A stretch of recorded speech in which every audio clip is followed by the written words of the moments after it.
Well, I'd love to keep talking just about the Lakers, but I've been dying to get to this conversation, so let's do it.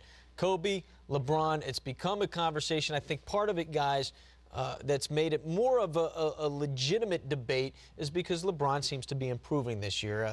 Sports Illustrated ran that big article. They talked about his outside shot getting better, his defense getting better.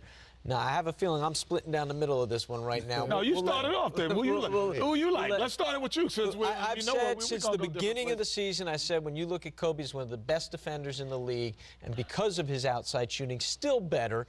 And Jimbo, actually, our director, pointed out, he looked at the stats on the computer. He is, you know, LeBron's getting better, but Kobe's still so much better from the outside. I still go with Kobe. Let's go to the big man down at the end. Well, it's obvious, you know. I'm a little bit more privy to defense. You know, your Kobe can beat you on both sides of the ball.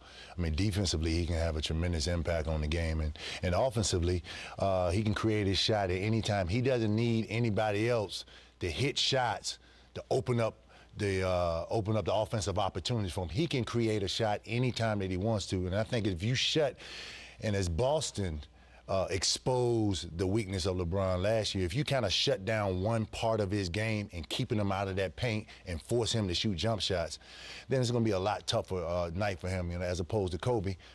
He can put the ball at the basket at any time that he wants. And from a lot more places. Oh, for sure.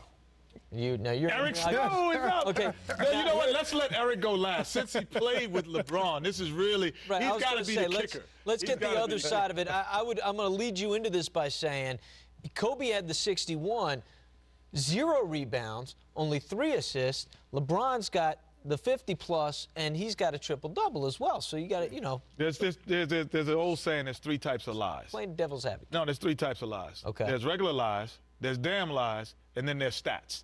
So those are the type of lies. No, you hate those stats. are all those are lies. I'm trying to help you. Those are the 3 types of lies. You, but so I will say this: Kobe Bryant, to me, is the best basketball player on the planet, bar none. It's the intangibles that make him. The intangibles about when guys play against him, the fear factor, the ability to lead his team to have a different level of confidence, I think is different from anyone else in the game. Now, that being said, being a point guard the way I played the game, it would be easier for me to play with LeBron. The way he plays. He likes to penetrate and pitch to three-point shooters. He likes to come down, likes to run the break. So for me, personally, I would have picked LeBron James if I had a place to go. But as a general manager, if I had to start a team, I'm starting with Kobe Bryant. I've never seen him walk the fence like no, but I'm telling you, he didn't walk the fence. He was just saying he made some great points. But personally, he's just talking about from playing. If I'm a free agent, who's better? If I'm Kobe's better. But if I'm a free agent, I'm going to Cleveland the way I played. But if I was a general manager and I got to start a team, what's Kobe's number? It's 310-213-818. I'm going there. And if I want to win a championship, period. If I want to win a championship, I'm going to choose Kobe Bryant. He has that championship experience. He's going to bring something to the table that LeBron does not have. He has the jewelry. He brought it to the table last thing in the Olympics. Now let me ask this though. Let me ask: is it fair for us to even be comparing them? Because when you bring into the fact, and obviously we're going to do it. That's what you do in sports, but when you bring the championships into play and the experience and all of that, LeBron's just, I mean, he's just getting started. Youngest ever to get to 12,000 points. That happened last time he went out. So, I mean, does he have the potential maybe to be as No, he hasn't given his point of view yet. I want to see what he has to say because he played with LeBron last year. He's still on the roster. Still on the roster. He's still DNP. Kobe, I got inactive, baby. Yeah, I circled it. DNP and you know what? I mean, in the game today. This is how Eric I see it. I see it as. Ooh, he's weak in the words right now. Like LeBron is this time right there. I don't think that right now he's better than Kobe Bryant. Okay. I think Kobe Bryant's a better player, but the way I see it is, I think it's like Kenny said, it's the intangibles, because I think that there was a time in LeBron's career where he was just wanted to be the best player on the team. Want to be right now. To me, his focus was more last season was like, I want to be the best in the league. Right. Well, I think Kobe has more of the intangibles from day one that I want to be the best ever. And then it comes out and you see the work that he puts in doing that. And it's been like that from day one. So now when I see a LeBron James go and spend time with Kobe Bryant, then come back and you see a totally different work ethic.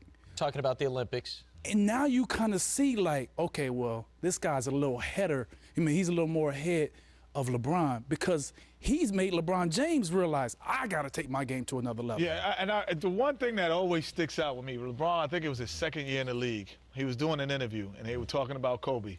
And he says, no, I'm trying to get to what Kobe is because he's a killer. And I looked at that statement. As great as a player as LeBron is, I don't think Kobe would have ever said that. No, he wouldn't. He would have never gave that upper hand. And I thought about it. I said, I don't think Michael would have ever said that either. No, never. Now, maybe it was true at the time, but I don't think that they would have ever admitted that. And that's because I would, to me, okay, like I said, I'm not there. But Mark Jackson was I would have never said Mark Jackson's a better, I would have never admitted it. Yeah, because of your competitive nature, I don't think I would ever. But to your point, Mark, in all fairness to LeBron. And you get the last word here. Go The maturation process, we see it evolving. It's coming. We see it evolving. He's not quite there yet. He's getting there. Kobe's there. All right, but the maturation process, you see it evolving. He's getting there, and he has the potential to get to the level. Still in the that Kobe oven. is. Yeah. We looking in, we see the cake is exactly. It's coming. Stick the little You stick the toothpick in there. It's almost done. It's almost done. It's almost done. Let's mark the date down right now. We'll all meet back here in a It's year. almost We'll done. revisit the whole thing again. Each year we'll have It's a Kenny's matter party. of time. We'll talk about it. All right, more straight ahead.